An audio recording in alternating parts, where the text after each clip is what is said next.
Buat teman-temanku yang baru gabung, bisa cek di playlist untuk urutan videonya, dan bisa juga cek di playlist untuk judul barunya.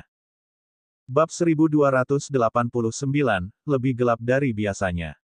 Setelah memutuskan itu, Rowan mengambil poin perangnya dan pergi. Dia tahu bahwa Tiksa mungkin memiliki banyak pertanyaan di kepalanya, tetapi dia tidak akan mengatakan apapun padanya. Sebaliknya, Rowan lebih tertarik pada penampilan Ryan selama 5 hari sejak mereka tiba. Bagaimana kabarmu? Apakah Anda membuat poin yang cukup? Ryan, yang menggunakan Healing Aura di batch lain, segera mengangguk, menjawab, tapi tentu saja. Saya telah mengumpulkan sekitar 20.200 poin sampai sekarang. Mereka membawa 200 kultivator untuk saya kerjakan setiap saat, jadi selalu 200 poin. Mereka bahkan memberiku batu surgawi peringkat 1 untuk memulihkan kekuatan jiwa surgawiku lebih cepat. Jika bukan karena aura penyembuhan saya menggunakan kekuatan jiwa surgawi dalam jumlah besar, saya akan memiliki lebih banyak lagi sekarang. Rowan tidak terkejut dengan itu. Pada perang skala ini, Ryan tidak perlu khawatir kehabisan orang yang terluka untuk diurus. Faktanya, bahkan 100 Ryans tidak akan cukup untuk mengurus semua orang sejak awal. Bagus, penghasilanmu lebih cepat dariku. Saya mendapat 12.740 poin selama hari-hari saya keluar. Bagaimanapun, saya harus dapat meningkatkan jumlahnya sekarang, jadi teruskan fokus pada poin. Kentucky dan Celis berkultivasi sebagai pengganti kita. Ryan mengangguk. Tentu, jangan mati di luar sana karena aku juga akan mati. Rowan mengabaikan pernyataan terakhir Ryan saat dia kembali ke batalionnya. Menurut kesepakatannya dan Tiksa, dia akan menjadi orang kedua yang memimpin orang-orang ini, jadi dia memutuskan bahwa mereka harus mengubah cara mereka bekerja untuk mengoptimalkan cara mereka mendapatkan poin. Dengar, kita akan menghabiskan waktu kita mengikuti jadwal pelatihan yang saya buat. Saya sudah mendapatkan izin Tiksa, jadi ikuti perintah saya. Saya sekarang yang kedua di komando batalion ini. Apa? Semua orang terkejut. Omong kosong. Tidak mungkin kamu menjadi orang kedua. Aku tidak akan mengikuti perintah dari beberapa Saint tahap awal yang lemah. Kamu baru saja beruntung selama pertempuran terakhir. Apakah kamu pikir kamu bisa mengulangi apa yang kamu lakukan lagi? Tiba-tiba, suara Tiksa bergema di telinga seluruh batalion. Diam, dia mengatakan yang sebenarnya. Mulai sekarang, dia yang kedua di komando. Jangan menilai dia untuk kultivasinya, karena Anda tidak tahu dari mana asalnya. Mereka yang mengeluh akan dikirim ke batalion lain. Itu saja yang saya akan mengatakan. Jika mereka terkejut sebelumnya, mereka sekarang terkejut. Satu-satunya yang tampaknya tidak peduli adalah orang-orang yang bertarung dengan Rowan di pertempuran sebelumnya. Mereka tahu betul bahwa kemampuan Rowan bukanlah suatu kebetulan. Jika ada, mereka tidak senang bahwa sumber poin perang mereka sekarang harus mengendalikan sisa batalion daripada mereka sendiri. Meskipun Rowan mengatakan mereka harus mengikuti perintahnya, perang tidak akan menunggu mereka. Karena itu, pelatihannya hanya mengikuti bagian paling dasar dari strateginya. Jika dia benar-benar menginginkan tim yang sempurna untuk menyerang, itu akan memakan waktu beberapa minggu sampai mereka bisa tampil sesuai dengan keinginannya. Secara alami, dia tidak punya waktu untuk itu. Tiksa kemudian bertanya pada Rowan melalui Divine Sense. Apa yang Anda rencanakan dengan batalion saya? Rowan memandangnya sebelum menjawab, untuk saat ini, saya akan menyusun regimen pelatihan yang pertama-tama akan fokus pada kemampuan bertahan hidup. Untuk membuat tim yang sempurna untuk menyerang, saya tidak dapat memiliki terlalu banyak orang yang ditukar oleh pembudidaya baru setiap kali pertempuran selesai. Terakhir kali, batalion kita kehilangan 30% dari kekuatannya, jadi kali ini saya menargetkan 5% atau kurang. 5%. Apakah itu mungkin? Tiksa kagum dengan kata-kata Rowan. Tidak, tunggu. Bahkan jika Anda dapat mencapai 5%, apakah Anda dapat mencapai tujuan dalam kasus itu? Melalui pengorbanan itulah kami mencapai ofensif kuat kami, Anda tahu. Rowan mengangguk, berkata, sulit karena saya mungkin hanya punya 2 atau 3 hari untuk menyiapkannya menjadi bentuk, paling tidak membentuk bentuk dasar. Bagaimanapun, Tiksa menyipitkan matanya sebagai tanggapan, merasa seperti Rowan menyalahkannya. Yah, dia benar-benar. Hanya saja dia tidak memiliki kesabaran untuk membahasnya. Rowan kemudian melihat para pembudidaya dan mulai mengeluarkan perintahnya. Sebelumnya, Kami memiliki beberapa kelompok dengan 50 pembudidaya yang membentuk setiap kelompok. Mulai sekarang, saya ingin kelompok-kelompok kecil yang terdiri dari 10 orang, dengan satu pemimpin di antara mereka. Kemudian, saya ingin 10 kelompok kecil menjadi satu kelompok besar, terdiri dari 100 orang. Akhirnya, 10 kelompok besar yang terdiri dari 100 akan terbentuk, dengan saya sebagai komandan mereka. Masih ada lebih banyak pembudidaya yang datang untuk menggantikan orang-orang yang mati dalam pertempuran terakhir. Bagaimanapun, divisi kami harus memiliki sekitar 3.500 orang. Karena itu, saya akan membentuk satu kelompok elit yang akan memiliki 500 orang sementara yang lain akan mengambil peran yang lebih mendukung.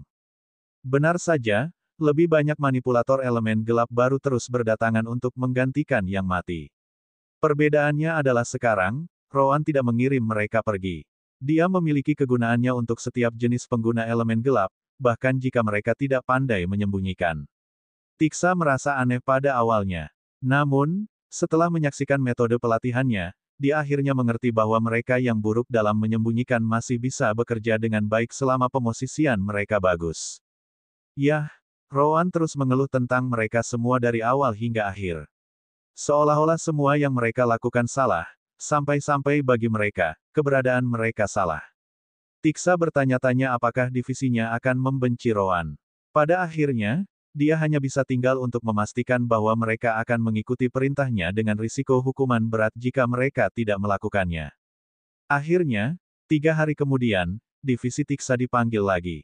Namun kali ini, Tiksa berbagi tujuan mereka dengan Rowan alih-alih menjadi satu-satunya yang tahu kemana mereka pergi. Namun, setelah memeriksa informasi pertempuran dan apa yang seharusnya dilakukan divisinya, ekspresi Rowan berubah lebih gelap dari biasanya. Bab 1290, ikuti perintah. Apakah kamu sudah memeriksa informasinya? Rowan bertanya pada Tiksa. Tiksa mengangguk, berkata, iya. Sepertinya kita akan bergabung dengan pertempuran pasukan ke-38. Kita seharusnya menyerahkan sayap kiri dan kanan musuh kepada yang lain sementara kita fokus pada pasukan pusat. Dengan itu, kita akan menyerangnya bersama dengan satu divisi elemen gelap lagi. Dari apa yang tertulis dalam perintah, kita akan muncul di sisi kiri pasukan pusat musuh melalui ngarai. Sedangkan untuk divisi elemen gelap lainnya, mereka akan menggunakan kelompok penyerang tentara pusat untuk menyembunyikan diri. Lanjut Tiksa. Begitu kita memulai serangan kita akan menarik perhatian musuh, membuat mereka berpikir bahwa kita mencoba untuk menghancurkan pertahanan mereka sendiri.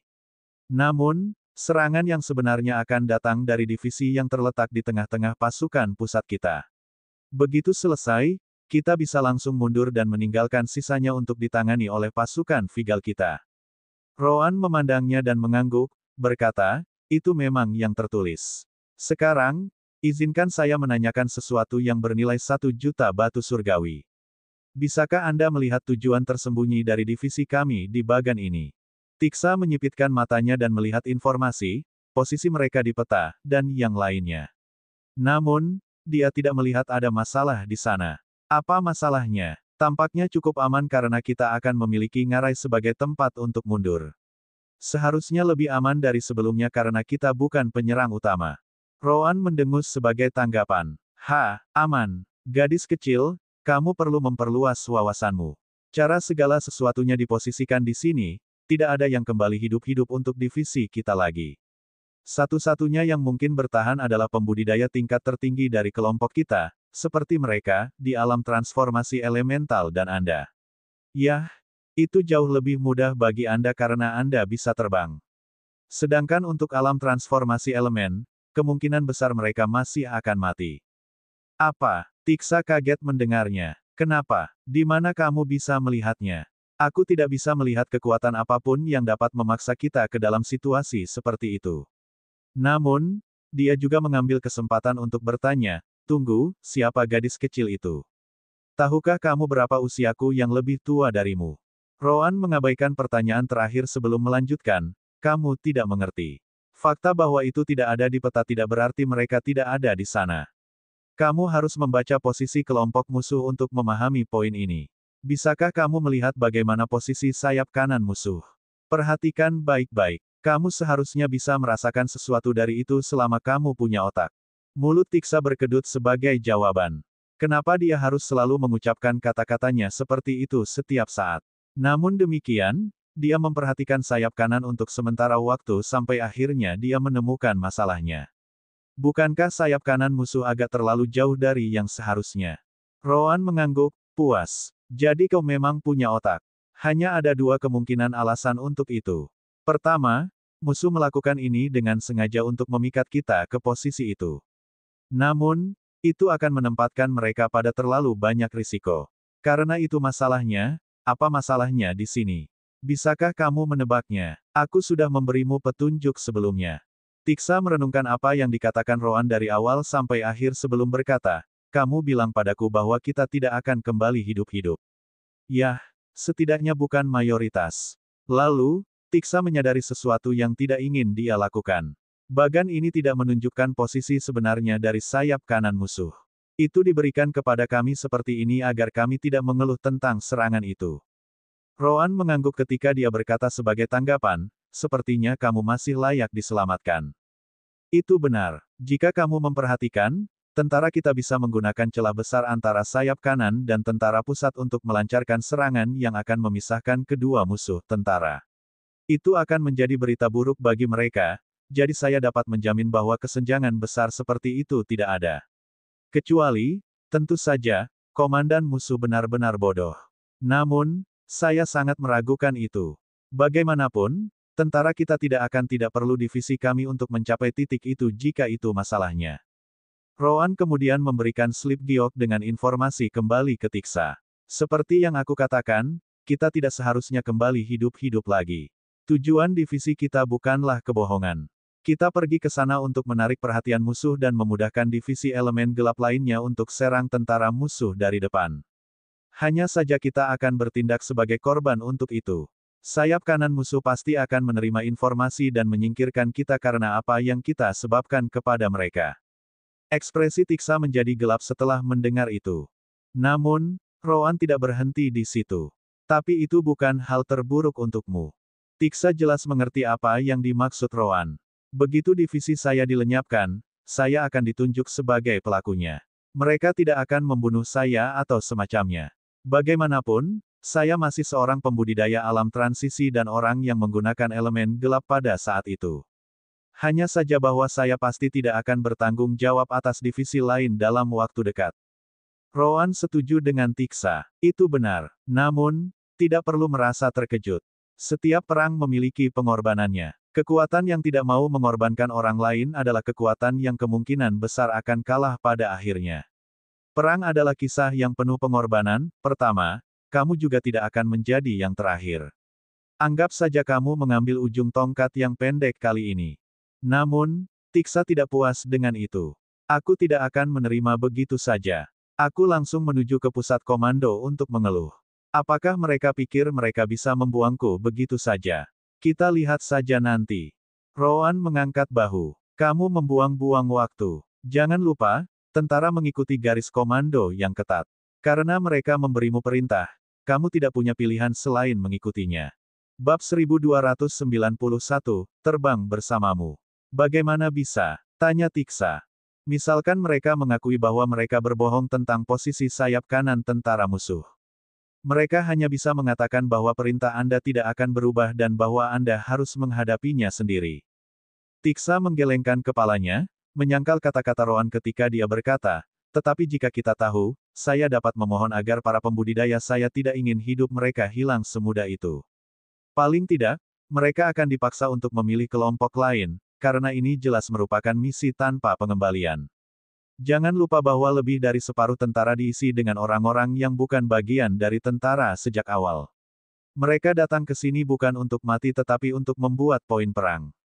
Roan mengangkat bahunya, berkata sebagai tanggapan, mengikuti alur pemikiran itu, Anda akan dituduh berkonspirasi melawan perintah yang diberikan kepada Anda. Karena Anda, para pembudidaya tidak akan mengikuti perintah lagi, yang pada akhirnya akan berubah menjadi sama seperti jika mereka telah mati. Anda akan kehilangan semua pembudidaya Anda. Roan kemudian menambahkan, iya, kamu bisa mengatakan sesuatu seperti kamu membiarkannya keluar karena kesalahan. Hukumanmu mungkin akan lebih kecil seperti itu. Tiksa merasa agak terpojok dan bahkan berpikir mengapa dia bergabung dengan tentara sejak awal. Meski begitu, aku tidak akan hanya duduk diam dan membiarkan mereka menggunakanku sebagai kambing hitam.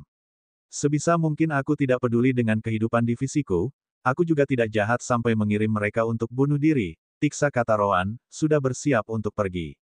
Roan kemudian menyebutkan sesuatu yang lain, jika Anda tidak pergi, mereka akan memilih beberapa tim elemen gelap lain untuk melakukannya.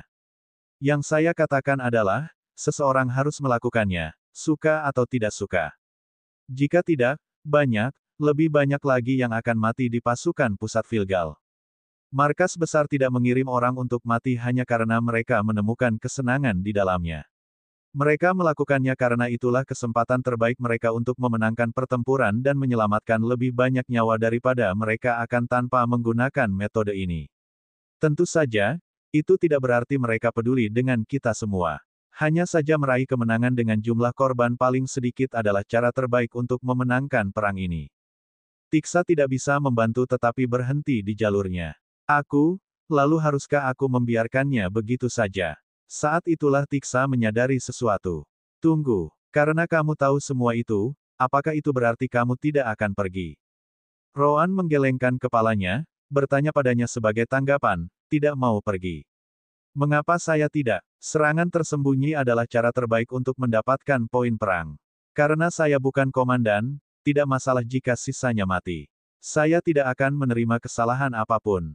Tiksa terkejut mendengarnya. Bukankah kamu mengatakan bahwa semua orang kemungkinan besar akan mati? Itu termasuk kamu juga. Roan mendengus sebagai tanggapan, mengklarifikasi, Jangan menempatkan saya pada level yang sama dengan orang lain. Saya sangat yakin dengan kemampuan saya untuk melarikan diri dari tempat itu. Tiksa menyipitkan matanya, bertanya padanya. Roan menanyakan sesuatu yang lain sebagai tanggapan, dan mengapa saya tidak? Kami setuju bahwa Anda akan memberi saya 10.000 war points untuk membantu Anda memerintah. Namun, ini cukup banyak kerugian. Karena itu masalahnya, saya mungkin juga membunuh sebagai musuh sebanyak yang saya bisa sebelum saya mundur sendiri. Anda seorang kultivator alam transisi, kan? Anda bisa terbang dan membawa beberapa orang bersama Anda. Setidaknya Anda tidak akan membiarkan semua orang mati. Tiksa baru saja akan meledak dalam kemarahan ketika tiba-tiba, dia ingat bahwa Roan suka meninggalkan petunjuk dalam kata-katanya untuk menguji kecerdasannya. Kau bilang, sangat sia-sia, bukan? Apa kau memberitahuku bahwa ada jalan keluar dari situasi ini tanpa melanggar perintah? Roan samar-samar tersenyum ketika mendengar pertanyaan itu. Kau hampir menyerah pada amarahmu, bukan? Wajah Tiksa menjadi sedikit merah saat dia menghindari mata Roan. Diam dan jawab pertanyaanku. Roan kemudian melanjutkan, ya. Aku akan memberimu 7 dari 10 poin untuk memperhatikannya. Bagaimanapun, memang ada jalan keluarnya. Kamu sudah tahu yang mana itu? Aku tahu. Tiksa menjadi bingung. Roan mengangguk. Bukankah itu sudah jelas? Yang harus kita lakukan adalah tidak mati setelah mencapai tujuan. Mulut Tiksa berkedut sebagai jawaban. Disitulah masalahnya, idiot. Bagaimana kamu berniat melarikan diri dari sayap kanan pasukan musuh? Kamu sendiri yang mengatakannya. Mereka pasti tidak akan membiarkan kita lolos begitu kita mencoba melarikan diri. Siapa yang mengatakan sesuatu tentang melarikan diri? Roan berkata sebagai tanggapan. Kami tidak akan melarikan diri sama sekali. Kami akan menembus pertahanan mereka dan keluar dari pasukan kami sendiri. Itulah yang akan kami lakukan. Tiksa hampir pingsan setelah mendengar itu. Apakah kamu bercanda? Bagaimana kamu berharap untuk menembus pasukan mereka hanya dengan divisi kita? Itu terlalu jauh. Roan tidak setuju dengannya. Sepertinya kamu melupakan satu hal di sini. Kami memiliki elemen kejutan di pihak kami. Selama kami menggunakannya dengan baik, kami dapat membuatnya setidaknya setengah jalan melalui garis musuh sebelum mereka bereaksi untuk menghentikan kami. Selain itu, kita akan mendapat bantuan ekstra. Bantuan tambahan. Tiksa menjadi bingung sekali lagi. Roan tidak mengatakan apa-apa lagi tentang itu. Anda akan melihat. Tiksa hanya bisa menjawab itu dan menanyakan hal lain. Baiklah, katakanlah kita melewati setengah dari garis musuh. Bagaimana dengan sisanya? Roan mengangkat bahunya sebagai tanggapan, menjawab, apa lagi yang harus dilakukan? Saya akan memerintahkan semua orang sehingga kami memaksa jalan kami melalui separuh lainnya.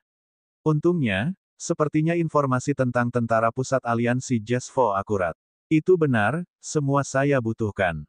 Meskipun Tiksa memiliki keraguan, dia tidak punya banyak pilihan di sana.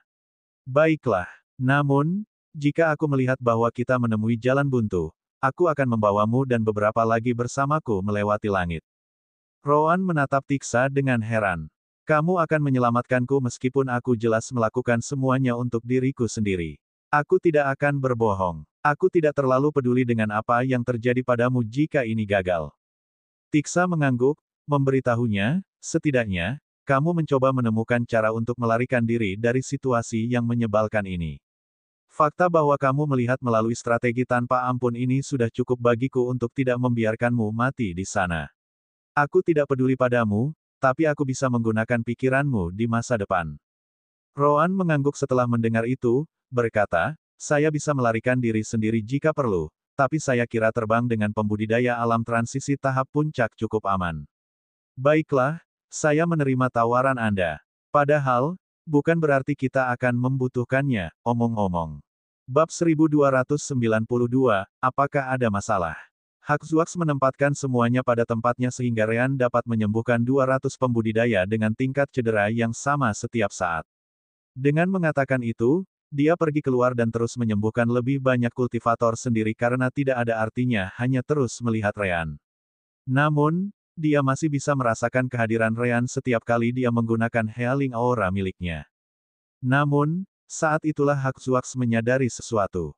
Setelah Rean selesai menyembuhkan sejumlah, dia akan berhenti sejenak untuk memulihkan energi surgawinya. Hanya saja kali ini, dia mengambil jalan, jauh lebih lama untuk memulai kembali proses penyembuhannya daripada sebelumnya. Karena itu, Haxuax kembali untuk memeriksanya, hanya untuk melihat bahwa dia telah pergi. Haxuax memandang salah satu bawahannya sebelum bertanya, di mana Rean? Pria itu segera menjawab, dia mengatakan bahwa ada sesuatu yang terjadi dan dia harus pergi untuk membantu saudaranya. Dia akan kembali dalam 1 atau 2 hari. Apa? Haxuax tercengang. Kenapa kau tidak memberitahuku? Prajurit itu memandang Haxuax dengan bingung, berkata sebagai tanggapan, tapi kami tidak pernah menahan seseorang dengan paksa sebelumnya. Kamulah yang mengatakan bahwa jika ada yang ingin pergi, biarkan saja mereka pergi karena kami tidak punya waktu untuk peduli pada setiap orang-orang. Haxuax merasa ingin meninju dirinya sendiri setelah mendengar itu. Memang, dialah yang mengatakan itu. Meskipun pembudidaya penyembuhan adalah minoritas, masih ada banyak dari mereka ketika mempertimbangkan ukuran perang ini. Dia dan bawahannya jelas tidak bisa mengurus mereka masing-masing. Jika tidak, mereka akan kehilangan terlalu banyak waktu yang dapat digunakan untuk menyembuhkan lebih banyak kultivator yang terluka. Brengsek, kakaknya adalah salah satu pembudidaya yang bertarung. Aku tidak bisa membiarkan dia mati di garis depan. Sudah berapa lama sejak dia pergi? 3 jam, kurang lebih, jawab prajurit itu. Di suatu tempat yang dekat dengan salah satu formasi teleportasi yang mengarah ke garis depan, Rean tiba-tiba muncul di sisi Rowan. Jelas, dia menggunakan alam dimensi permata jiwa untuk langsung sampai ke sana. Hanya saja Rowan pergi ke sudut di mana tidak ada yang bisa melihat apapun untuk membiarkan Rean keluar. Ketika Rowan kembali ke divisinya, Tiksa jelas memperhatikan kehadiran Rean. Ini, kalian bersaudara. Siapapun akan dapat mengetahuinya karena fitur mereka yang identik. Satu-satunya perbedaan adalah warna rambut mereka. Rowan mengangguk, berkata, dia. Rean lalu menyapa Tiksa. Halo, Blok S milik saudaraku berkata bahwa kalian membutuhkan bantuan selama misi berikutnya, jadi aku datang dari tempat penyembuhan untuk membantu kalian semua. Tiksa penasaran bagaimana Rean mencapai tempat ini karena semuanya dikendalikan oleh tentara. Namun, dia memutuskan untuk tidak menanyakan apapun karena situasi mereka tidak terlalu baik saat ini. Hanya saja dia tidak tahu apakah orang suci tahap awal dapat berbuat banyak untuk kelompok mereka, seperti yang tampaknya dipikirkan Rowan. Baik, saya tidak tahu bagaimana Anda sampai di sini, saya juga tidak peduli. Biarkan saya bertanya, apakah Anda tahu apa yang akan terjadi? Rean mengangguk, berkata sebagai tanggapan, apakah kita akan melakukan sui? Diam. Tiksa segera menutup mulut Rean sebelum dia bisa menyelesaikan pertanyaannya. Itu jelas menarik perhatian para pembudidaya lain dari divisi mereka. Melihat itu, Tiksa langsung datang dengan ikutan. Rincian misi dirahasiakan sampai kita mencapai titik serangan kita. Itu untuk mencegah mata-mata di dalam divisi kita memberikan informasi kepada musuh, jadi jangan katakan apa-apa lagi. Tidak ada yang merasa aneh seperti yang terjadi berkali-kali sebelumnya. Mereka tidak akan tahu apa-apa sampai akhirnya mereka tiba di lokasi tujuan mereka. Mereka hanya ingin tahu mengapa Ryan tahu itu karena dia bahkan bukan bagian dari divisi mereka. Tetapi sekali lagi, jelas bahwa Ryan dan Rowan adalah saudara, dan Rowan berada di urutan kedua. Meskipun terlihat agak salah, mereka tidak mengeluh. Tiksa, teleportasimu sudah siap, kata seorang prajurit di lapangan teleportasi beberapa saat kemudian. Tidak ada kekurangan formasi teleportasi yang mampu mengirim orang ke setiap tempat yang memungkinkan di garis depan. Mereka baru saja akan mengambil satu yang akan mengantarkan mereka ke ngarai yang akan mereka gunakan. Baiklah, semuanya. Ayo pergi. Tiksa segera menginjak formasi, dan begitu pula 3.500 atau lebih anggotanya membentuk divisi mereka. Begitu semua orang naik, prajurit itu mengaktifkan formasi, dan segera, semua orang menghilang dalam kilatan cahaya perak. Beberapa saat kemudian, seorang pria datang terbang ke formasi teleportasi, berharap menemukan Ryan di sana. Sayangnya, Haxwax sudah terlambat. Ryan sudah pergi. Brengsek, sebaiknya kau kembali hidup-hidup. Dia ingin mengejarnya, tetapi dia memiliki terlalu banyak hal untuk diurus. Bagian terburuknya adalah dia tidak bisa benar-benar mewajibkan Ryan untuk melakukan apapun karena Ryan bukan benar-benar bagian dari tentara tetapi hanya sukarelawan belaka. Dia hanya bisa menunggu dia kembali. Divisi Rowan segera mendengar suara pertempuran datang dari kejauhan ketika mereka tiba di sisi lain dari formasi teleportasi. Beberapa ratus meter dari mereka, mereka juga bisa melihat ngarai yang disebutkan dalam perintah, dan ada seorang pria yang menunggu mereka di sana. Tiksa mengenali pria itu dan menyipitkan matanya. Itu wakil komandan tentara pusat, Louis Tifon. Louis tahu pentingnya penyergapan melalui ngarai ini, jadi dia harus memastikan bahwa kelompok Tiksa ada di sini untuk menjalankan misi. Kau tepat waktu. Bagus. Ini, ambillah. Louis kemudian memberikan slip batu giok ke Tiksa dengan peta ngarai yang akan mereka lalui. Kami menandai semua lokasi di mana pengintai berada.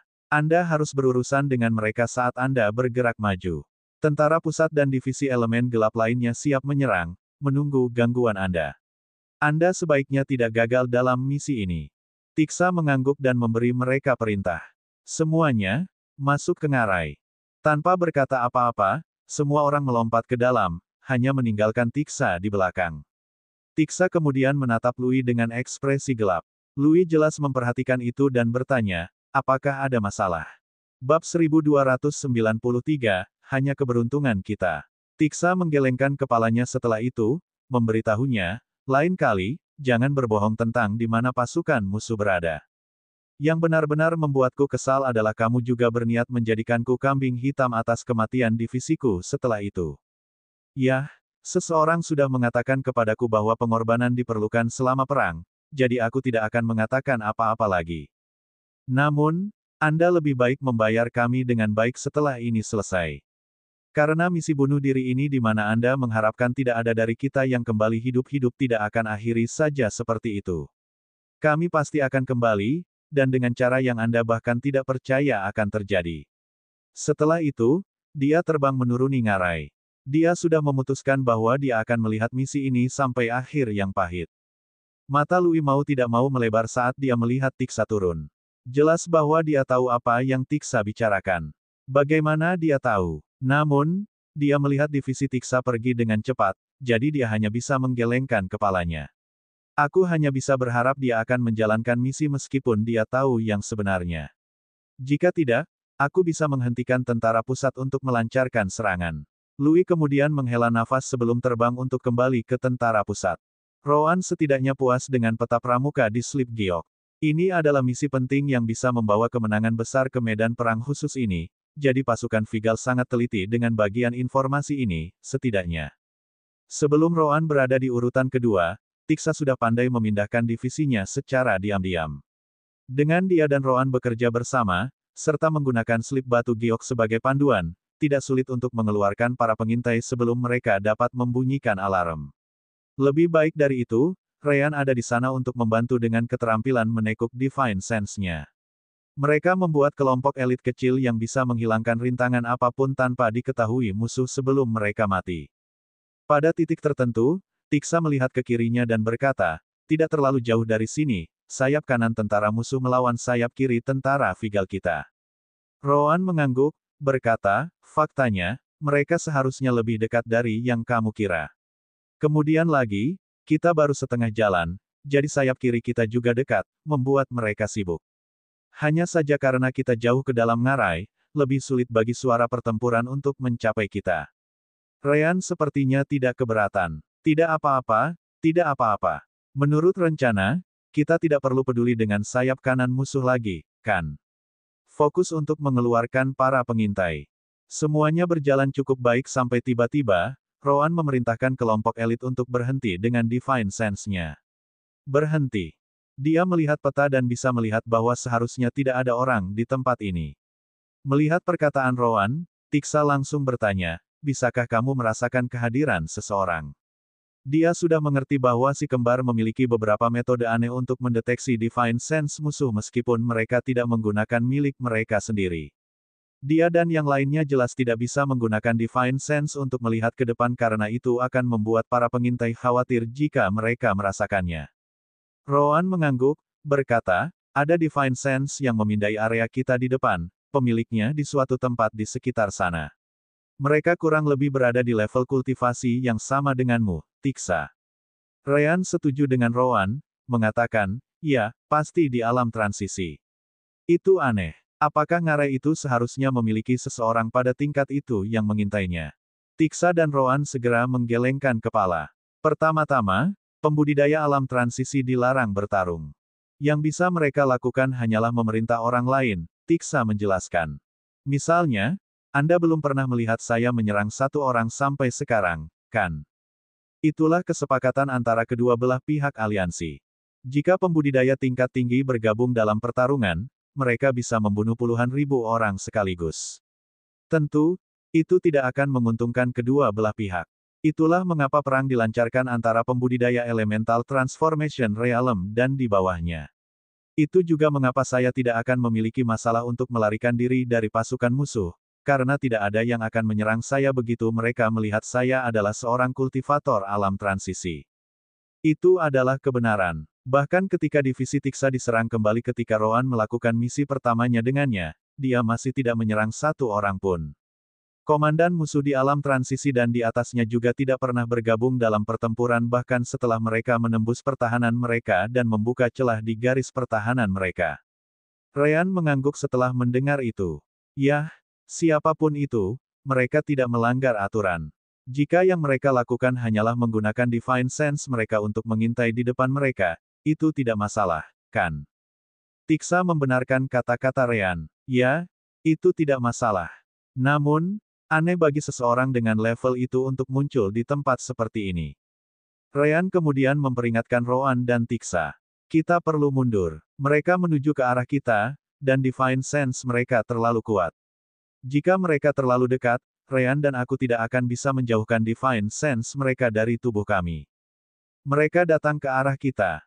Tanya Tiksa. Rowan kemudian bertanya pada Ryan sesuatu yang lain. Kembalilah dan beritahu divisi kami untuk mundur lebih jauh ke belakang. Jika tidak, Divine Sense mereka akan menangkap kehadiran mereka. Ryan tidak membuang waktu dan segera pergi dengan beberapa anggota kelompok elit. Sementara itu, Rowan, Tiksa, dan beberapa lainnya juga mundur. Dalam perjalanan kami ke sini, ada bagian dari ngarai yang berlanjut dalam garis lurus.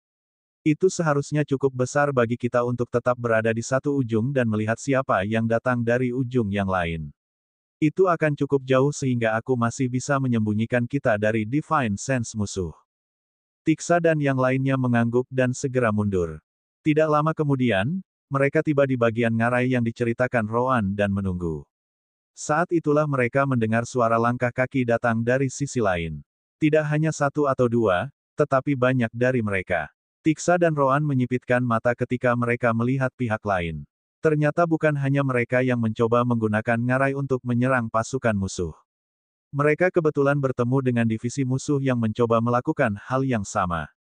Hanya keberuntungan kita. Bab 1294, mari kita lihat. Setelah memastikan apa yang akan terjadi pada mereka, Rowan dan Tixa segera memutuskan untuk mundur sebelum Divine Sense milik pembudidaya realem transisi musuh dapat melihat mereka. Apa yang ingin kamu lakukan sekarang? Rowan bertanya kepada Tixa melalui pesan Divine Sense. Bagaimanapun, dialah yang bertanggung jawab atas kelompok mereka. Sulit untuk mengatakannya, jawab Tixa. Ngarai ini memiliki banyak lorong, jadi kita bisa mundur sebentar dan mengambil rute yang berbeda dari orang-orang itu. Kami masih bisa mencapai titik serang kami dan melancarkan serangan. Namun, Rowan memahami kekhawatirannya. Mereka akan melihat bahwa pengintai mereka di depan menghilang dan menyadari bahwa ada sesuatu yang salah. Jika mereka kembali dari tempat mereka datang, mereka mungkin akan menyerang kita dari belakang. Jika itu terjadi, rencana kita untuk menembus pasukan musuh untuk kembali ke pasukan kita sendiri kemungkinan besar akan gagal. Tixa tidak tahu harus berbuat apa. Haruskah dia mundur sekarang? Rowan kemudian memberinya pilihan. Seperti yang saya lihat, ini adalah kesempatan. Anda sekarang memiliki alasan yang sempurna untuk mundur. Tim penyergapan dari pihak lawan mengambil rute yang sama dengan kami. Anda bisa saja mengatakan kami harus kembali untuk memperingatkan tentara pusat. Jika mereka meragukan kata-kata kita, kontrak penawaran jiwa akan ada di sana untuk membuktikan bahwa kita tidak berbohong. Tidak ada yang akan dihukum karena Anda tidak punya pilihan dalam masalah ini. Vigal Army tidak bisa menghukummu karena itu bahkan jika mereka menginginkannya. Tixa harus mengakui bahwa Rowan benar. Dia tidak ingin mengambil misi ini untuk memulai, jadi mengapa dia tidak mengambil kesempatan ini untuk mundur. Namun demikian, dia meminta pendapat Rowan. Bagaimana menurut Anda? Rowan samar-samar tersenyum ketika dia memberitahunya, aku di sini untuk poin perang. Saya pasti akan mengambil rute yang berbeda dan mengabaikan orang-orang itu. Saya katakan sebelumnya, saya yakin saya bisa melarikan diri bahkan jika saya berada di tengah-tengah pasukan musuh. Selama waktu itu, saya akan membunuh musuh tingkat tinggi sebanyak mungkin untuk merekam kehidupan mereka di lencana saya. Tixa mau tidak mau bertanya, kamu sama sekali tidak peduli dengan apa yang terjadi pada kami, kan? Rowan kembali menatap Tixa seolah-olah dia sedang melihat orang idiot. Apakah saya pernah memberi kesan bahwa saya peduli? Tixa harus mengakui bahwa dia benar. Bagus. Jika kami melanjutkan rencana, seberapa yakin Anda bahwa kami dapat mencapainya? Bagi Anda untuk mengatakan bahwa Anda akan terus berjalan, Anda jelas memiliki cara untuk kembali ke tentara kami setelah kami mengalihkan perhatian mereka ke arah kami, kan? Rowan mengangguk. Saya bersedia. Ini disebut negosiasi. Apa? Tixa tercengang. Perundingan. Maksud Anda, bernegosiasi dengan divisi ini menuju ke arah kita. Ya, jawab Rowan. Apakah kamu tidak melihat? Kami tidak jauh berbeda dari grup ini. Dari segi kekuatan, tidak ada pihak yang bisa mengatakan apakah mereka akan menang atau kalah jika kami bentrok. Kemudian lagi, satu hal yang pasti. Kami berdua akan menerima kerugian besar, dan tak satu pun dari kami akan dapat melanjutkan misi kami. Tixa menganggap ide itu konyol. Bagaimanapun, dia masih harus bertanya. Bagaimana jika mereka tidak mencoba bernegosiasi sama sekali? Rowan mengangkat bahunya. Kalau begitu kita bertarung, tentu saja. Apakah Anda lupa apa yang baru saja saya katakan? Bukannya kita lebih lemah dari mereka, dilihat dari ukuran kedua divisi. Apakah kita terpaksa mundur atau tidak, kita masih akan memiliki alasan yang sempurna untuk membatalkan misi pada akhirnya. Tixa masih menemukan masalah dengan itu. Bahkan jika negosiasi berhasil, mereka dapat dengan mudah mengirim seseorang kembali untuk memperingatkan tentara pusat bahwa kita bersama. Saat itulah Tixa meletakkan tangannya di wajahnya, merasa seperti dia telah mengoceh seperti orang idiot selama ini. Oh, astaga, itulah yang kita inginkan terjadi sejak awal.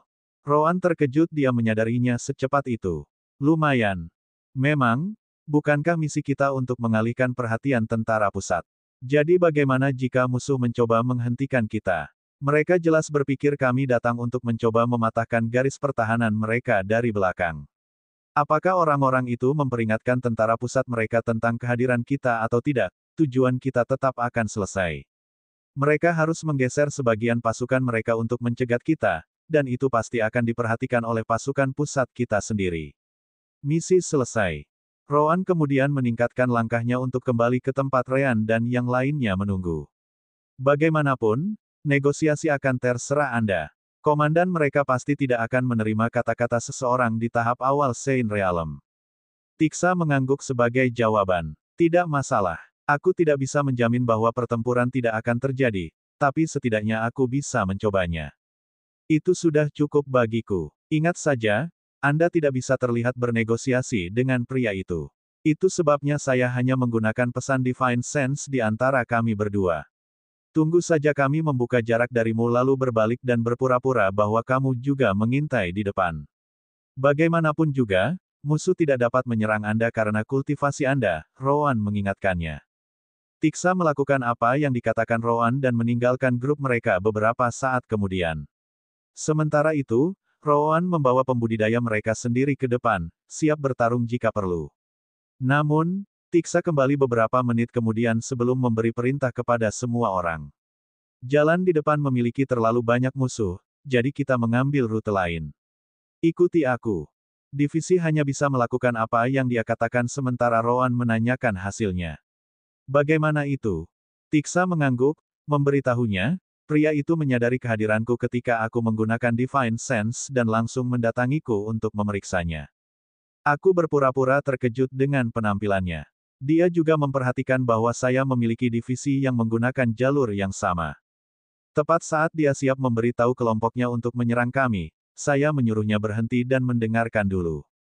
Dengan itu, saya menawarkan kepadanya bahwa kedua kelompok kami dapat mengabaikan satu sama lain karena tujuan kami sama. Paling tidak, itu tidak akan sebanding dengan pertarungan antara tim dengan kekuatan yang sama, satu-satunya kesimpulan adalah kemenangan Pirik. Setelah itu, kami hanya setuju bahwa kami akan mengikuti jalan yang berbeda. Tentu saja, kemungkinan besar dia mengirim seseorang kembali untuk memberitahu mereka tentang kehadiran kita. Rowan puas dengan itu. Bagus. Mari kita lihat bagaimana semuanya berjalan. Bab 1295, kalah dengan segala cara. Tiksa masih bertanya, tidakkah menurutmu mereka bisa kembali dan menyerang kita dari belakang? Rowan menggelengkan kepalanya sebagai tanggapan. Tidak akan terjadi. Itu karena mereka juga memikirkan hal yang sama. Bagaimana jika negosiasi itu jebakan? Mereka akan jauh lebih sibuk daripada kita, memastikan kita tidak mengikuti jejak mereka. Tiksa hanya bisa berharap untuk itu. Nah, Rowan juga menyuruh orang menutupi jejak mereka dari belakang, untuk berjaga-jaga. Ngarai ini memiliki ratusan lorong yang berbeda, jadi tidak mudah untuk menemukan kelompok tertentu di sana. Jika tentara pusat musuh benar-benar mengirim kelompok untuk menghadapi mereka, itu berarti mereka akan menghadapi banyak kelompok. Itu, sekali lagi, sempurna untuk rencana mereka. Waktu berlalu, dan beberapa jam berlalu. Akhirnya, mereka tiba di posisi di mana mereka akan keluar dari Ngarai sebelum menuju ke arah tentara pusat. Mereka juga beruntung karena tidak ada orang yang dekat saat itu. Bukannya divisi musuh sebelumnya tidak mengirim siapapun untuk memperingatkan tentara pusat. Sebaliknya, mereka tidak bisa mengukur dengan tepat dari mana kelompok Rowan akan keluar. Lagi pula, ada terlalu banyak tempat. Dari sana, mereka mulai menuju ke tentara pusat. Sekali lagi, Ryan dan Rowan memimpin dengan beberapa anggota elit sehingga mereka dapat menyingkirkan pengintai manapun tanpa diketahui. Ketika mereka akhirnya mendekati sisi kiri tentara pusat, Tiksa, Rowan, dan Ryan segera menyadari sesuatu. Mereka memindahkan beberapa pertahanan mereka. Mereka mungkin sedang menunggu kita, seperti yang kita duga. Ryan mau tidak mau bertanya, apakah itu berarti misi kita sudah selesai? Lagi pula, idenya adalah untuk memaksa mereka memindahkan pasukan mereka dari garis depan untuk menyerang divisi elemen gelap lainnya, kan? Tiksa menyipitkan matanya dan melihat ke kejauhan. Dia harus menggunakan energi surgawi di matanya karena medan perangnya terlalu besar. Dia mencoba untuk mengambil persimpangan antara tentara pusat Vigal dan aliansi Jesvo. Namun, dia tidak bisa melihat sesuatu yang luar biasa. Kedua kekuatan berada di jalan buntu di berbagai daerah, mencoba beberapa taktik untuk mematahkan sisi lain. Setelah itu, Tiksa mengambil jimat transmisi pikiran dan menggunakannya untuk menanyakan apakah pengalihan mereka cukup baik.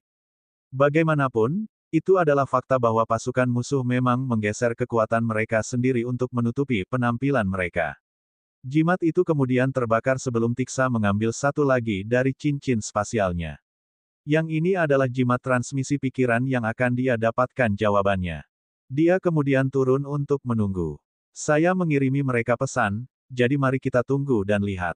Namun, saya tidak bisa melihat gerakan apapun dari divisi elemen gelap lainnya di sana. Rowan mengangkat bahu setelah itu. Jangan lupa bahwa kita memang menemukan kelompok musuh lain menuju ke arah lain. Mungkin mereka menyebabkan masalah bagi mereka. Namun, Tiksa merasa aneh. Tapi aku menggunakan jimat transmisi pikiran lain untuk memberitahu mereka tentang itu. Mereka seharusnya sudah siap. Rowan mengangguk sebagai jawaban. Dan untuk bersiap-siap, mereka mungkin harus memindahkan divisi elemen gelap lainnya. Atau mungkin beberapa tim pertahanan dan penyerang lainnya seharusnya digunakan dalam serangan itu. Tunggu saja jawaban mereka. Itu tidak butuh waktu lama. Tiksa merasakan jimat di tangannya bereaksi sebelum meletakkannya di dahinya. Awalnya, pesan tersebut memberi selamat kepada Tiksa karena membuat pasukan aliansi Jesvo memindahkan beberapa divisi mereka dari garis depan. Itu adalah kesempatan bagus bagi divisi elemen gelap pasukan Vigal lainnya untuk keluar dari persembunyian dan menyerang mereka. Namun, mata Tiksa menjadi dingin setelahnya, berkata, sepertinya kamu tepat sasaran, Rowan. Setelah saya mengirim laporan saya tentang melihat divisi musuh mendekat dari ngarai, mereka tidak dapat menggunakan kesempatan mengenai musuh yang memindahkan pasukannya. Ryan dan Rowan tahu bahwa itu bukan alasan dari ekspresi gelap Tiksa. Jadi, apa yang sebenarnya mereka minta dari kita? Tiksa kemudian menjelaskan, mereka tidak hanya ingin kita menyerang, tetapi mereka juga ingin kita membuka celah di lini pertahanan. Ryan langsung menggelengkan kepalanya. Itu terlalu banyak. Akan sulit untuk mengalihkan perhatian mereka sebelum mencoba melarikan diri. Sekarang musuh menggerakkan pasukan mereka sebagai tanggapan, mengharapkan serangan kita. Bagaimana tepatnya mereka mengharapkan kita untuk menembus semua pembudidaya mereka dan mencapai garis pertahanan.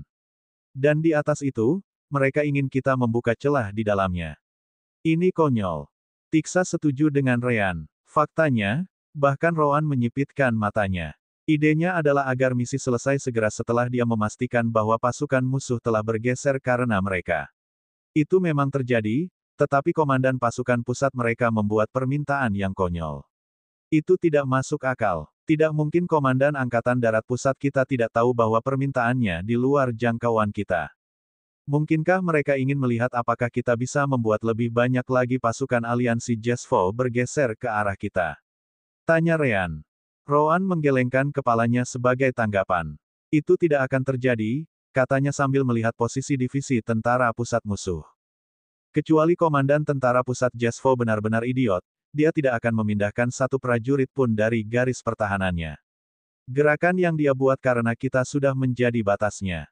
Akan lebih baik mengambil risiko kehilangan lebih banyak tentara dari belakang daripada membiarkan garis pertahanan utama runtuh karena kurangnya tentara di sana.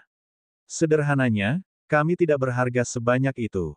Rowan kemudian menatap Tiksa dan berkata, ini sudah keluar dari pengorbanan perang yang saya ceritakan. Sebelumnya, pengorbanan divisi kami sangat masuk akal, dan saya menerimanya. Namun, kematian kami di sana sekarang tidak akan menguntungkan tentara pusat kami dengan cara apapun karena garis pertahanan musuh tidak akan berubah sama sekali. Dengan mengatakan itu, mengapa saya merasa mereka ingin Anda kalah dengan cara apapun? Bab 1296, Tebak Lotere. Rowan melanjutkan, Anda tahu bahwa Anda akan bertanggung jawab jika seluruh divisi Anda mati. Begitulah cara kerjanya. Namun demikian, Anda mencapai misi Anda tanpa kehilangan siapapun sejauh ini. Sekarang, mereka mengirim permintaan konyol ini seolah-olah mereka mencoba memastikan bahwa semua orang di divisi Anda akan mati.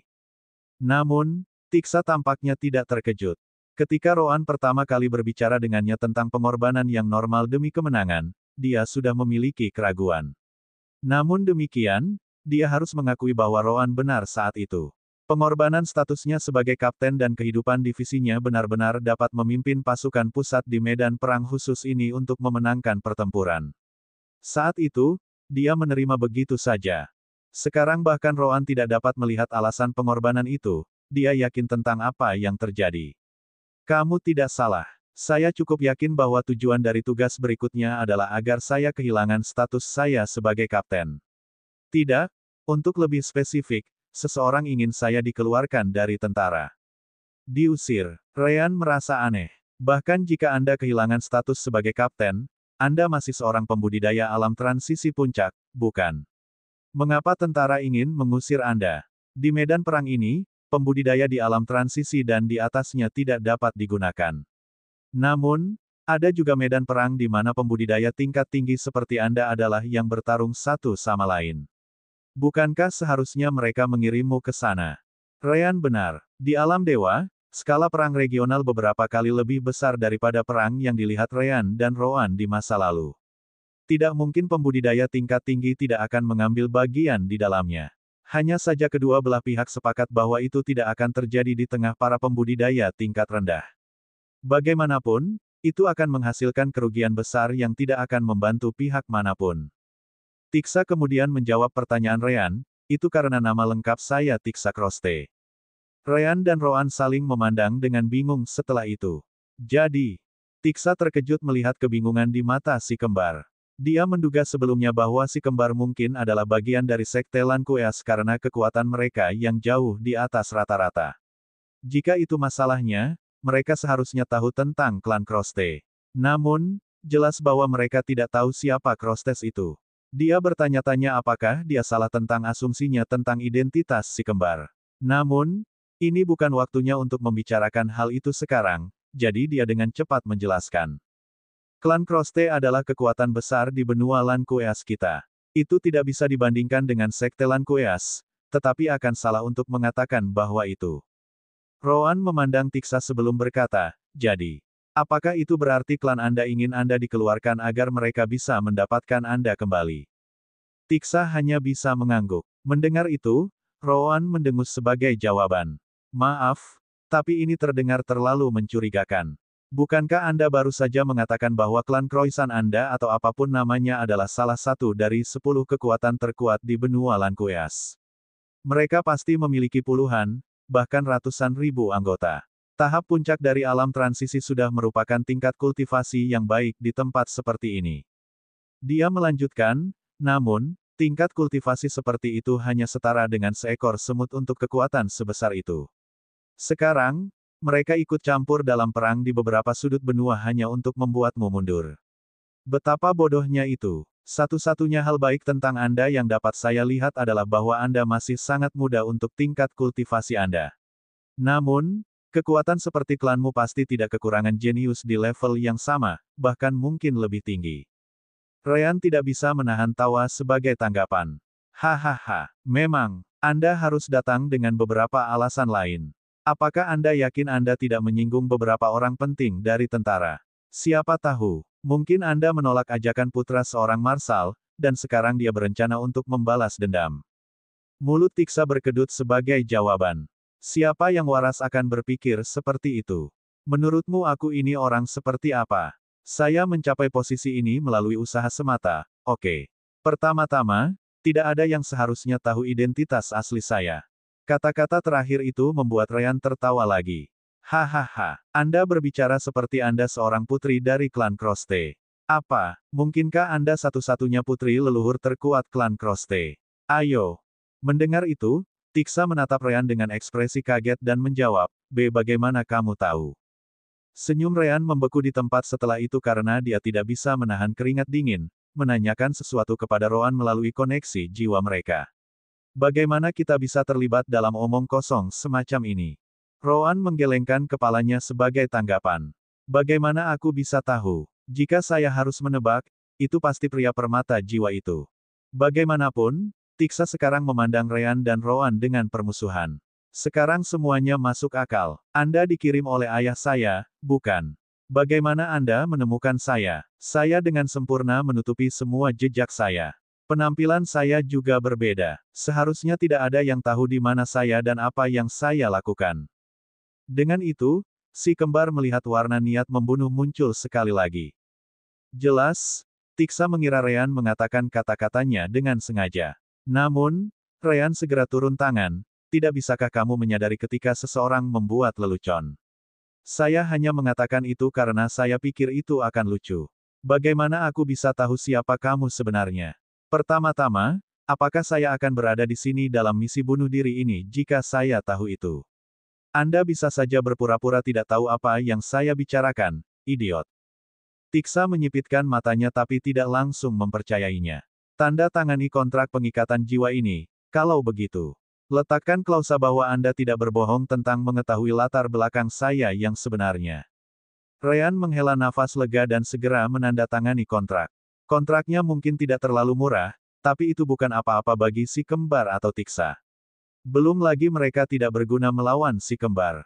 Yah, Ryan tidak berbohong, jadi kontraknya tetap tidak berguna bahkan jika dia tidak memiliki soul dummy untuk mengambilnya. Setelah Tiksa melihat bahwa tidak ada yang terjadi pada Ryan, dia tidak bisa menahan diri untuk bertanya, aku ingin tahu apakah kamu bisa menebak lotre. Ryan mengangkat bahu, memberitahunya, kurasa aku akan mencobanya lain kali. Bab 1297, Anda telah bermain cukup lama. Rowan mengabaikan kejenakaan mereka sebelum kembali ke topik utama. Biarkan saya melihat apakah saya mendapatkan ini dengan benar. Ini adalah versi yang sangat menyebalkan dan sangat klise dari seorang putri yang bosan dengan kehidupannya di istana. Dia ingin menjalani kehidupan normal dan melarikan diri tanpa ada yang tahu. Secara alami, tidak ada yang akan berpikir bahwa sang putri, yang memiliki segalanya di bawah telapak tangannya, akan mencoba hal seperti itu. Karena itu, Anda memiliki waktu yang cukup mudah untuk melarikan diri. Namun, ayahmu menemukanmu di sini dan menggunakan metode ini untuk mengeluarkanmu dari tentara. Apakah itu benar? Tiksa tidak begitu suka bagaimana Rowan memasukkan perjalanannya ke dalam mulutnya. Namun, dia masih menjawab. Anda bisa melakukan pekerjaan yang lebih baik dengan kisah itu, tetapi saya tidak akan berbohong. Itu pada dasarnya. Namun, Ryan harus menanyakan sesuatu yang lain. Saya merasa aneh. Jika ayahnya adalah seseorang yang berpengaruh, apakah dia benar-benar perlu menggunakan metode seperti itu? Dengan kekuatannya sendiri, dia bisa saja datang ke sini dan membawa Tiksa pergi dengan paksa. Siapa yang akan mencoba menghentikan leluhur terkuat dari klan Kroste? Tiksa menggaruk kepalanya saat memikirkan kemungkinan. Yah, fakta bahwa saya tidak terlalu bahagia dengan hidup saya bukanlah rahasia. Mungkin dia melakukannya dengan harapan saya akan menyerah sendiri dan kembali sehingga saya tidak akan mencoba untuk pergi lagi. Seperti yang disebutkan Rowan. Sederhananya. Rowan menghela nafas sebelum dia berbalik, kembali ke ngarai. Mari kita selesaikan ini. Kami menyelesaikan misi, jadi mereka tidak bisa terus mengeluh bahkan jika kami menyerah untuk yang satu ini. Saya tidak dalam mood untuk menceburkan diri ke sana lagi jika semuanya dimanipulasi oleh orang lain. Ryan dengan cepat setuju dengan Rowan. Dia benar. Jika keadaan benar-benar memburuk, seseorang yang berhubungan dengan ayahmu mungkin berada dalam pasukan musuh, memastikan bahwa tidak ada dari kami, kecuali kamu, yang akan kembali hidup-hidup. Rowan dan saya sangat percaya diri dengan keterampilan melarikan diri kami, tetapi itu hanya ketika tidak ada pembudidaya di alam transisi dan di atasnya yang terlibat. Maaf, tapi kami tidak akan melanjutkan misi ini. Tetapi meskipun mereka mengatakan itu, Tiksa tidak dapat menahan diri untuk tidak mengatakan, namun, saya tidak tahu apakah ini benar-benar sesuatu yang berhubungan dengan ayah saya atau hanya kebetulan belaka. Bukankah lebih baik untuk memikirkannya sebentar? Rowan melihat ke belakang sebagai tanggapan tetapi tidak berhenti berjalan. Sebaliknya, Tiksa dan anggota divisi lainnya yang bingung, yang tidak bisa mendengar percakapan mereka karena melalui Divine Sense, mengikuti si kembar. Tidak bisa. Sejauh kemungkinannya, kami pasti tidak akan menerimanya. Namun, saat kami akan memasuki ngarai si kembar, mereka langsung merasakan Divine Sense yang sangat kuat menyentuh skill menekuk Divine Sense mereka. Itu menembus kemampuan membungkuk mereka dalam sekejap. Yah, mereka tidak menutupi semua orang dengan Divine Sense Bending skill mereka untuk memulai. Lebih dari 3.500 pembudidaya terlalu banyak untuk disembunyikan oleh Ryan dan Rowan. Mereka tetap mengaktifkan keterampilan menekuk Divine Sense mereka hanya untuk mengetahui apakah seseorang yang jauh lebih kuat dari mereka telah muncul atau tidak. Si kembar kemudian melihat dari mana rasa surgawi itu berasal. Siapapun pemilik Divine Sense, mereka sedang menuju ke arah mereka. Saat ini, divisi si kembar terletak tepat di antara sayap kanan dan tentara pusat pasukan aliansi Jasvo.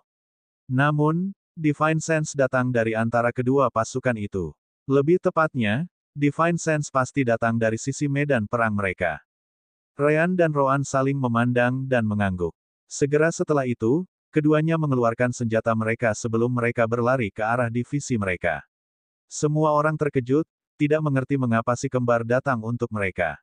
Namun, si kembar melewati sebagian besar pembudidaya di divisi seolah-olah mereka tidak ada. Ya, itu hanya sebagian besar divisi mereka, tidak semuanya. Pedang Ryan dan sabit Roan tiba-tiba berhenti tepat di depan dan di belakang salah satu pembudidaya divisi mereka. Pria itu bahkan tidak punya waktu untuk bereaksi ketika si kembar muncul di kedua sisinya. Hei, Tiksa, sepertinya ayahmu memiliki seseorang di sini yang ingin berbicara denganmu, kata Ryan sambil tersenyum sambil menatap wajah pria itu. Ekspresi pria itu sudah kaget ketika si kembar muncul. Namun, ketika mereka mengucapkan kata-kata itu, dia menjadi sangat pucat. Tiksa juga melihat semua itu. Dia tidak idiot, karena reaksi cepat si kembar dan kata-kata mereka yang tiba-tiba, asal-usul pria itu menjadi jelas. Dia mengambil senjata si kembar dan mencengkeram leher pria itu. Mereka menempatkan seseorang yang sangat tidak mencolok di tengah-tengah mereka. Dia hanya berada di tahap puncak dari alam transformasi jiwa, seseorang yang tidak memiliki kesempatan untuk melarikan diri dari genggaman Tiksa. Tiksa kemudian menatap si kembar dan bertanya, bagaimana kamu tahu dia adalah bagian dari bawahan ayahku? Ryan dan Roan kemudian menunjuk titik tertentu di tanah, hanya beberapa puluh meter dari kelompok mereka. Mungkin senior yang mencoba bersembunyi di sana tetapi melakukan pekerjaan yang sangat buruk dalam hal itu dapat menjawabnya. Semua orang terkejut mendengarnya saat mereka melihat ke tempat yang ditunjuk si kembar. Namun, tidak masalah seberapa banyak mereka terlihat. Mereka tidak bisa melihat sesuatu yang luar biasa. Itu tidak berlanjut lama, meskipun hanya beberapa detik setelah si kembar berbicara, area di sekitar lokasi tiba-tiba melengkung seolah-olah ruang itu sendiri berkerut. Akhirnya, sosok seorang wanita tua keluar saat dia menatap si kembar dengan ekspresi dingin. Namun, Tiksa segera mengidentifikasi wanita tua itu. Bibi Trika. Si kembar bahkan tidak repot-repot untuk tetap waspada. Dengan kultivasi wanita itu saja, mereka sama sekali tidak memiliki kesempatan untuk melarikan diri. Itu semua tergantung pada Tiksa sekarang. Trika kemudian memalingkan muka dari si kembar dan fokus pada Tiksa sebagai gantinya. Karena kamu sudah tahu, tidak perlu berpura-pura lagi. Maeralia, sudah waktunya untuk pergi. Kamu sudah bermain cukup lama. Bab 1298, tidak mungkin. Ryan dan Roan tidak sedikit pun terkejut mendengar nama asli Tiksa. Karena dia melarikan diri dari klannya, maka paling tidak yang bisa dia lakukan untuk tidak ketahuan adalah mengganti namanya. Anggota lain dari divisi mereka tidak tahu apa yang terjadi, jadi mereka pergi ke depan dan bertanya pada si kembar. Ryan mengangkat bahunya sebagai tanggapan dan hanya mengatakan itu semacam masalah keluarga, dan bahwa mereka seharusnya tidak menyinggung wanita tua itu. Serahkan pada TR, Maeralia untuk diselesaikan. Tiksa, atau Maeralia, tentu saja memperhatikan semua mata yang penasaran. Ahem, misi kita sekarang sudah selesai. Kita akan kembali. Adapun wanita ini, kamu bisa mengabaikannya. Maeralia kemudian berbalik, tidak ingin mendengar apapun dari Trika sama sekali. Namun, Trika tidak akan membiarkannya tetap seperti itu. Dia segera menggunakan kekuatannya dan melumpuhkan Maeralia. Apakah kamu pikir aku akan membiarkanmu pergi begitu saja? Gadis, lihat dirimu. Kamu telah hilang selama lebih dari 20 tahun, dan apa pengaruhnya pada kultivasimu? Kamu sudah berusia 87 tahun, tetapi kamu baru berusia 87 tahun. Panggung puncak dari alam transisi. Apakah kamu tahu seberapa jauh di belakangmu dibandingkan dengan yang lain? Maeralia tidak peduli, berkata, saya tidak melihat ada masalah di sini. Tidak seperti anggota inti muda lainnya dari klan kami, saya mencapai tingkat kultivasi ini dengan usaha saya sendiri. Semua sumber daya yang saya gunakan setelah Saint Realm adalah diperoleh oleh saya sendiri. Saya bahkan tidak menggunakan teknik kultivasi klan lagi. Dalam situasi seperti itu, saya baik-baik saja. Biarkan saja saya sendiri, dan saya tidak akan mengganggu kalian sama sekali. Trika menggelengkan kepalanya sebagai tanggapan, berkata, apakah itu masalahmu? Hanya karena kamu tidak ingin bantuan klan. Kamu bisa meminta itu, kamu tahu. Kami akan menyiapkan misi dan hal-hal lain untukmu sehingga kamu bisa mendapatkan uangmu, sumber daya sendiri. Pasti akan jauh lebih banyak daripada yang bisa Anda hasilkan di tempat terpencil seperti ini. Kami juga akan memiliki seseorang yang dekat dengan Anda untuk memastikan Anda tidak akan mati juga. Itulah yang saya bicarakan. Maeralia tidak menyukai kata-kata Trika. Aku tidak ingin perlakuan khusus seperti ini. Itu sama sekali bukan usahaku, tapi usaha klan. Trika tampaknya tidak peduli. Cukup, aku tidak akan membiarkanmu menikmati fantasimu lebih lama lagi. Maeralia jelas marah setelah mendengar itu. Jadi apa? Maukah kamu membunuhku di sini karena aku tidak ingin kembali bersamamu? Aku meninggalkan klan karena suatu alasan. Mengapa kalian peduli? Lagi pula, kehadiranku tidak akan membuat perbedaan. Trika menyipitkan matanya sebagai tanggapan, berkata dengan nada dingin, Nak, kamu harus tahu betapa pentingnya dirimu bagi orang tuamu. Sepanjang hidup mereka, kamu adalah satu-satunya anak yang pernah mereka miliki. Maeralia mengangkat bahunya, menjawab, minta saja mereka untuk membuat yang baru. Ini tidak seperti ibu atau ayah tidak bisa melakukannya lagi. Tidak sesederhana itu, dan kau tahu itu, jawab Trika segera. Semakin tinggi kultivasi seseorang, semakin sulit untuk. Ketika dua orang dari level mereka disatukan, menjadi setengah keajaiban. Maeralia mendengus sebagai tanggapan. Dengan berapa lama rentang hidup mereka, saya yakin mereka dapat membuat beberapa keajaiban tambahan terjadi. Trika akhirnya kehilangan kesabaran setelah itu. Aku sudah selesai denganmu. Kami akan kembali apakah kamu mau atau tidak. Maeralia tidak berhenti begitu saja. Sebelum Trika bisa membawanya pergi, Maeralia memperingatkannya. Jika Anda benar-benar memaksa saya akan memutuskan semua meridian saya dan menghancurkan kultivasi saya pada kesempatan pertama. Daripada kembali, saya lebih baik mati. Trika, jelas, langsung berhenti. Itulah sebabnya aku ingin membuatmu menyerahkan hidup ini sendirian. Trika kemudian menunjuk si kembar sebelum melanjutkan, jika kamu tidak datang, aku akan membunuh mereka berdua. Ryan dan Roan merasa ingin menangis setelah mendengar itu. Mengapa mereka bahkan terlibat dalam masalah keluarga yang menyebalkan ini? Pertama-tama, Maeralia tidak pernah benar-benar peduli dengan kehidupan mereka, jadi mengapa dia harus menahan diri karena mereka? Kemungkinannya adalah Maeralia akan mengatakan bahwa dia tidak peduli dengan mereka. Juga, bagaimana dengan divisi lainnya? Mengapa wanita ini hanya menargetkan mereka berdua, bukan orang lain? Tiba-tiba, sebuah ide konyol muncul di benak Ryan, dan dia dengan cepat menghubungi Roan melalui koneksi jiwa mereka. Hei, kurasa kita baru saja mendapat izin masuk gratis di luar zona perang ini. Roan terkejut setelah mendengar itu. Tentu saja, dia langsung mengerti rencana Ryan. Pergi untuk itu. Kalau tidak, kita mungkin akan mati karena omong kosong ini. Ryan mengangguk dan membalas, Ahem, apakah kamu benar-benar akan membunuh kekasih keponakanmu? Seluruh area menjadi sunyi, dan hanya suara pertempuran yang terdengar di kejauhan, pecinta. Apakah itu berarti Maeralia menjalin hubungan dengan kedua si kembar? Tidak hanya itu, dia bahkan menyatukan mereka. Bagaimana itu bisa benar? Bahkan Maeralia sendiri hampir muntah darah saat mendengar itu. Siapa kekasihku? Aku baru saja bertemu kalian berdua beberapa hari yang lalu. Mulut Roan tidak bisa tidak berkedut setelah mendengar kata-kata Ryan. Dia tahu Ryan punya rencana untuk menggunakan wanita tua itu untuk membawa mereka pergi.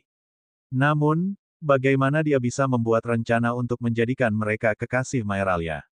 Tentu saja, dia tidak bisa menghentikannya lagi. Ekspresi Trika menjadi gelap ketika dia mendengar kata-kata Ryan. Jelas, dia tidak pernah percaya bahwa Maeralia akan memulai harem laki-laki. Itu konyol. Di matanya, Ryan hanya berusaha mempermalukannya. Bocah, sepertinya kamu tidak ingin hidup lagi. Ryan dan Roan merasakan kekuatan yang sama dengan alam dimensi yang menyelimuti mereka. Jelas bahwa wanita itu bisa mengendalikan kekuatan spasial, dan dia akan menggunakannya untuk membunuh mereka dengan itu. Namun, saat itulah Ryan mengeluarkan kontrak pengikat jiwa dan menuliskan persyaratannya. Kami menyatakan bahwa Maeralia telah menjalin hubungan dengan saya dan saudara laki-laki saya, dan dialah yang mendapatkan kami terlebih dahulu. Jika ini bohong, jiwa kita akan dihancurkan oleh serangan kontrak pengikat. Jiwa, tangan Trika langsung berhenti ketika dia melihat itu. Tidak mungkin.